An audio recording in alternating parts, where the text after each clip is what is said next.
Hi, my name is India Mosley Simpson, and I will be doing my invitational speech on human trafficking. The purpose of my speech is to invite my audience and myself to explore the issues of human trafficking and its present-day laws in the United States, and how those laws can be developed better. Imagine if someone you knew suddenly just vanished into thin air. No one could find them, no one knew where they were, and even how to reach them. As you kept searching for them, wondering where they might be in a helpless state, never knowing where they ended up. Unfortunately, in places all over the world, this happens to many people and families, whether you're male or female.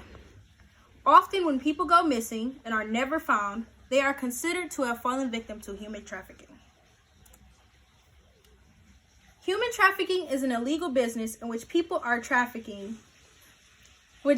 forced upon their will to perform sexual acts in exchange for currency, or in other words, money.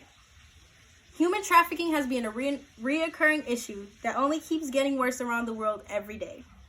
As more and more people start to come up missing in the United States due to trafficking, it has sparked many people wanting to get justice through laws. Today I will be inviting my audience and also myself to explore the United States present-day laws on sex trafficking. The downside to the Trafficking Victims Protection Act of 2000.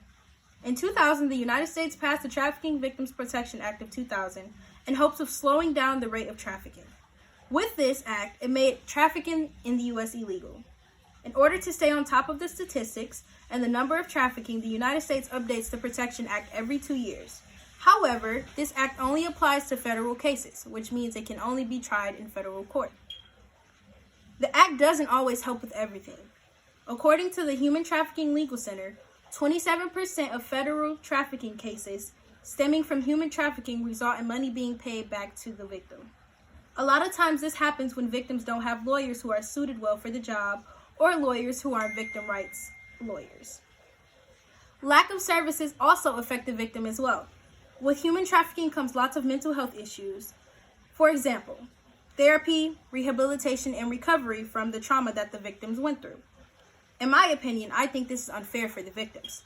What do you think?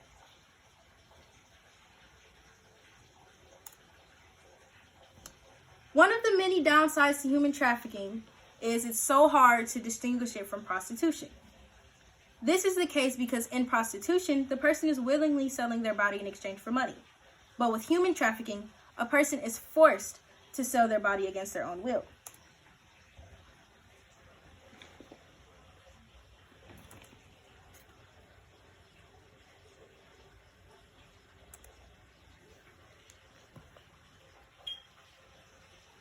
Oftentimes, women are at stake more than men, but men have still fallen victim to trafficking as well.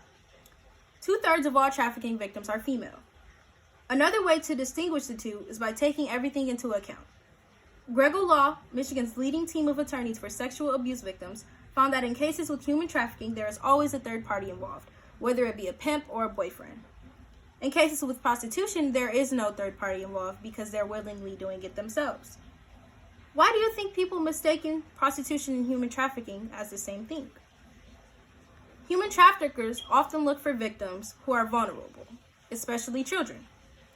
People who human traffic other individuals tend to look in areas of poverty or economic hardship. They typically go for teenage girls or women because sex trafficking always has a high demand for women. They also tend to go more for children because they're easier to control.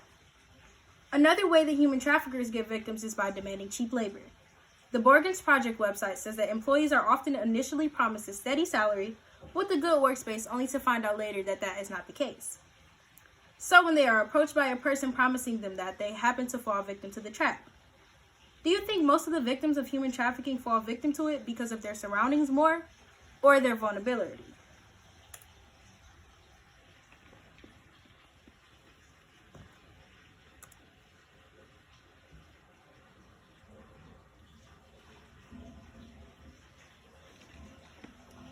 According to Webley's online website, only 1 out of 100 victims will be recovered and returned to their home from trafficking.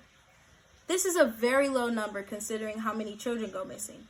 There are 27 million sex slaves in the world, and out of that total, 13 of them are children. Due to the different types of trafficking, for example, involuntary domestic servitude, forced child labor, and many others, It makes it even harder to find missing kids. Traffickers have also gotten smarter to cover their tracks. Due to trafficking being illegal, they conduct their business underground and out of the public eye. Trafficking produces $32 billion in revenue each year. In the product, people don't get used up because they're reusable. With this being known, the traffickers will most likely keep their watch on their product, said people, on a tight watch. I would like to explore with my peers the ways human trafficking laws can be fixed or amended and how to bring an end to trafficking. Human trafficking has affected the lives of many people throughout the world.